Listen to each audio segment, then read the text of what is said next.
Good morning, or depending when you're watching this, good afternoon, good evening, or good night. My name's Ross, and as always told, Untitled Radio, and today we are doing something a little bit different, but something that many of you have been asking for. We are going through the basics of competitive Pokemon video game battling. I've been doing some profiles of Pokemon. Landorus was first up last week. I've got a Tapu Fini video coming tomorrow, but a lot of you are saying, yeah, but Ross, can we have a video just explaining the basics? Yes, you can. So starting off with the proper basics, in the competitive format, it is a 2v2 battle. Each player will have two Pokemon on their side of the field. You then choose which Pokemon you get to attack, although some moves will hit more than one. So electric Pokemon like Tapu Koko can learn the move Discharge, which hits all Pokemon, including your partner.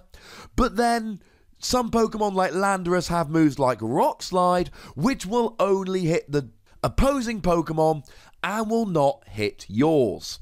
You build a team of 6 Pokemon, but at the beginning of the round you choose 4 of those Pokemon to actually take into the game. Now, if we look at the base stats of a given Pokemon, let's go for Landorus, because Landorus really is the big boy at the moment in the Pokemon video game. We see that you have a speed stat, and nice and simply, the Pokemon with the highest speed stat, although it can be altered through many different ways, which we'll get to in a minute, will be the first one that gets to move. HP is how many hit points you've got, and that goes with your defense and special defense to determine how hard you are to KO. Now, you'll notice there is both special attack and attack there. Nice and simply, your attack stat matches up with your opponent's defense stat, and your special attack stat matches up against your opponent's special defense stat. As a general rule, a Pokemon will either be a special or a physical attacker. You can see from Landorus' stats here that he is a physical attacker because his attack stat is much higher. There are some exceptions to this where some Pokemon could be either, but for now, most of the time, let's just assume it's one or the other. And you can see here that Landorus would be slightly better at taking physical attacks than he would be at taking special attacks. Now, you start with your base stats of your Pokemon, but there are several things you can do to change them.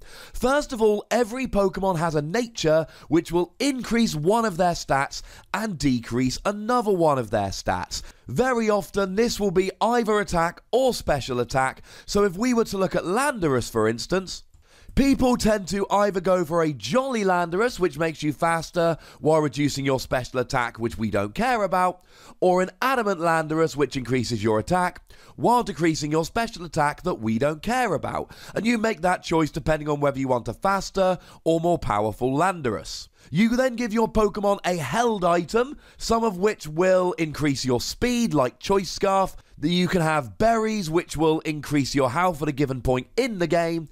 And then we've got Z Crystals that give you access to a once per game, really powerful Z move, in the same way that in the trading card game you have your once per game, very powerful GX attack. Each Pokemon will come with an ability which could do any number of things. Tyranitar has an ability which whips up a sandstorm. Excadrill has an ability that makes it faster in a sandstorm. Landorus has an ability which reduces your opponent's attack, meaning they don't hit you as hard. And then there are 2 extra sets that you need to know, things that will increase or decrease your stats, and they are IVs, individual values, and EV's effort values. Now, we're not going to go into a huge amount of detail in this video about how to actually manipulate these. I will make videos in the future if people want them and if this one is popular enough. But IVs are inherent to a particular Pokemon. Now, there is a way that you can take them to level 100, then just use a bottle cap to put all the IVs full. But generally we breed for IVs. IVs have a value between 1 and 31. And as a general rule, you want all of your IVs at 31, because then your Pokemon is as powerful as possible. Now, there are 3 exceptions to this. Firstly, like I've said, if you've got a physical attacker, then your special attack IV is completely irrelevant, and the other way round.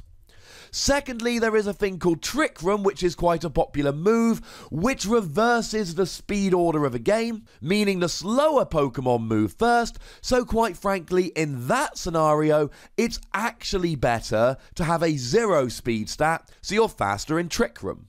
And finally, there is a move called Hidden Power, whereby the typing of that move depends on your IVs, so you need to manipulate your IVs very carefully. Landorus does like Hidden Power Ice to take down other Landorus, whereas Charizard Y likes Hidden Power Ground to take down Heatran.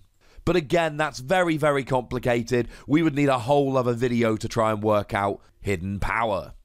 And then you've got EVs. EVs are effort values, and there are a maximum number of EVs that you can put into a Pokemon. Technically, it's 510, but in reality, it's 508. The last two don't really do anything. Don't worry about that. And essentially, this allows you to raise the specific stats of your Pokemon.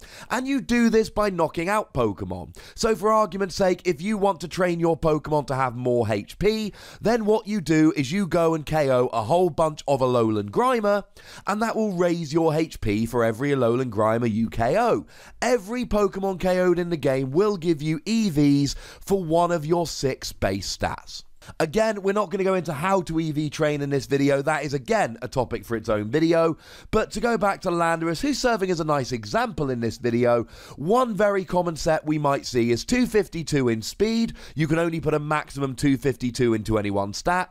Maximum 252 in attack, and then 4 into HP. It means it's as fast as it can be, it's hitting as hard as it can, and it gets a teensy little boost to HP just for funsies. So when you've got your nature, your held item, your ability, your IVs, and your EVs, that will essentially give you all the stats of your particular Pokemon.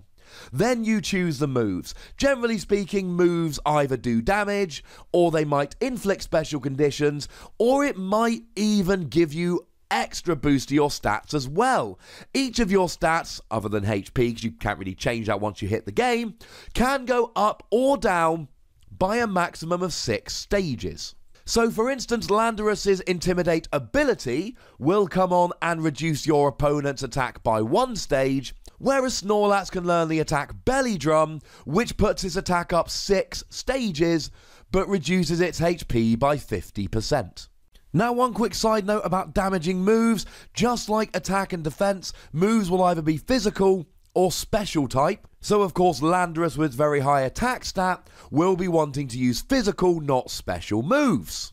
And if the move used and the Pokemon using it are of the same type, they will get a same type attack bonus, meaning that the move does 1.5 times as much damage as it usually would.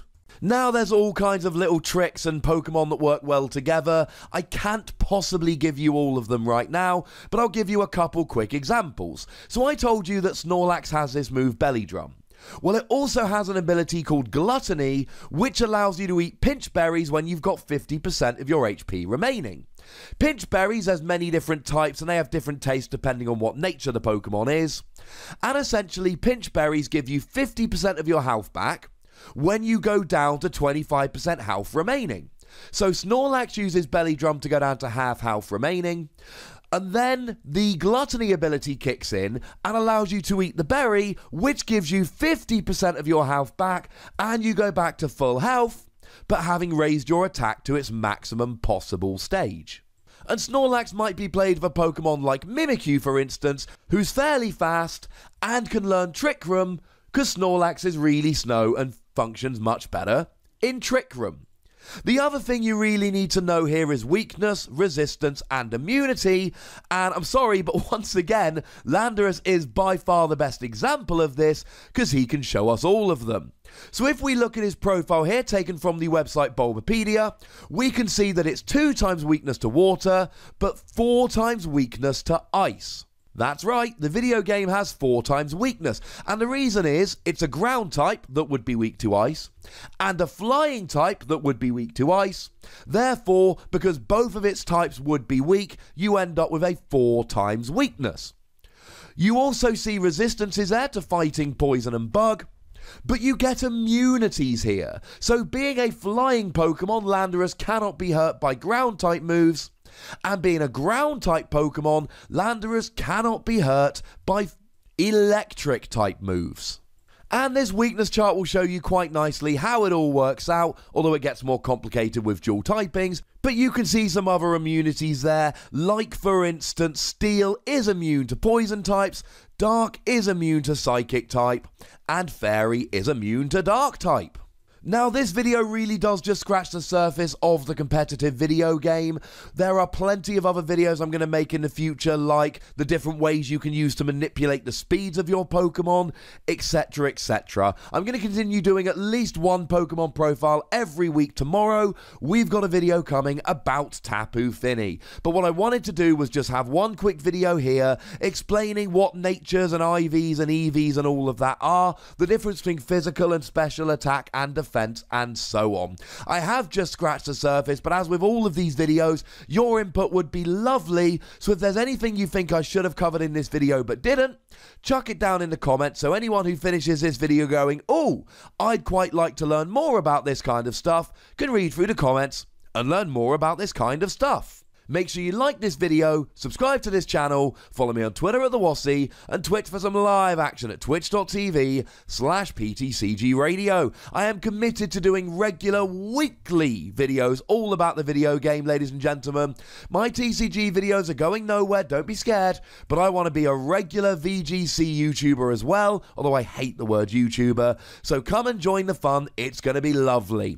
And do check out my video game channel, Wassy Plays, where I'm going to make videos about other video games which I think you should check out as well. If you want to support the channel, you can do so at patreon.com/PTCGRadio, but by far the most important thing as always is to look after yourselves until next time. Thank you very much for watching. My name is Ross and you've been watching PTCG Radio.